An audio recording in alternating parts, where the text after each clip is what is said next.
I imagine you guys usually, do you guys really apply the product with spray bottles? We use a pump sprayer usually. A pump sprayer, right? Or you use that? Like for fin clean, like we usually cut that coil, pump the system down, cut the coil and bring it out, and like I'll spray it on the ground and pressure wash it. But you said there's no need to do that. There's no need to do that, see?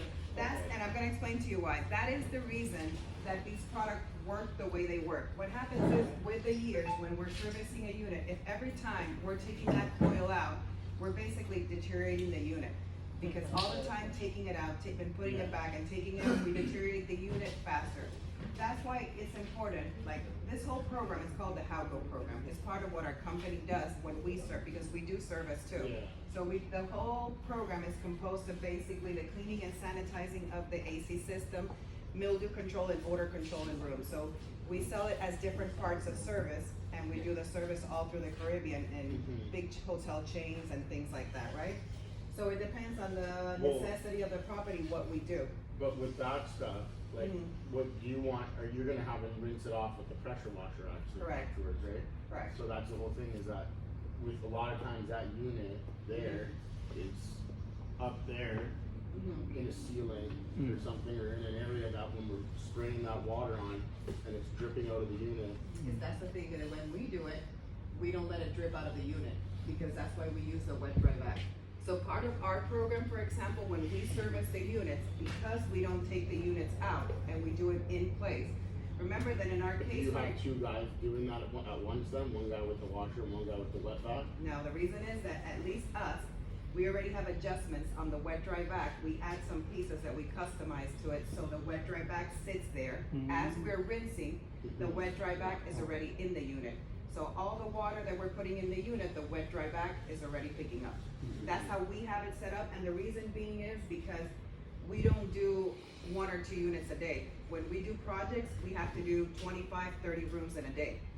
So it's based on, on us being able to move in a chain and move through all the rooms as fast as we can. And you use the fin clean for just a regular maintenance, or is that only you applied as like when you need to do a deep clean?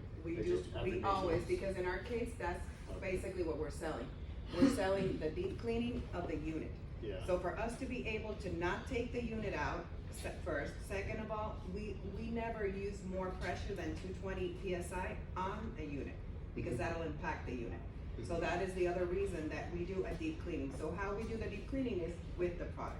Yeah, no. That's how we do it. So we don't take it out, we don't put, a lot of pressure on the units or anything like that, because it's more about protecting the assets for them, So we do it everything in place, and that's the reason why fin clean is so important, because that is the deep clean of the unit. Yeah, so you do it every maintenance. Every 6 months. In our case, We only use that stuff anytime you leave it's extremely dirty and you need to do an emergency clean on a coil. It's never been, I've never used that once as a maintenance procedure. That's what I was explaining. It's good to know, and I'm happy to do that, right? Like, that's what we should be doing. Well, but you should be doing it every 6 months. The problem is that you guys have contracts every 3.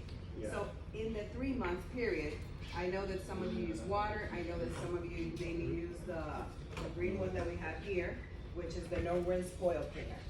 But that can be used at 3 months, but at 6, we already need to deep clean the unit by that time. And most of all, when it comes down to this time of the year, where the ACs are working harder, where we have more humidity, we have more condensation in the units, all those things, it's even more important that at least at 6 months we deep clean it. So if you guys are doing them every 3 months, it should be 1 deep clean, 1 in between. I know you guys use water or use the no rinse coil cleaner, then at the 6 months we do a deep clean again. Okay.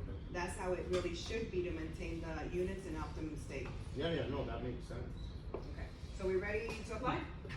Yes.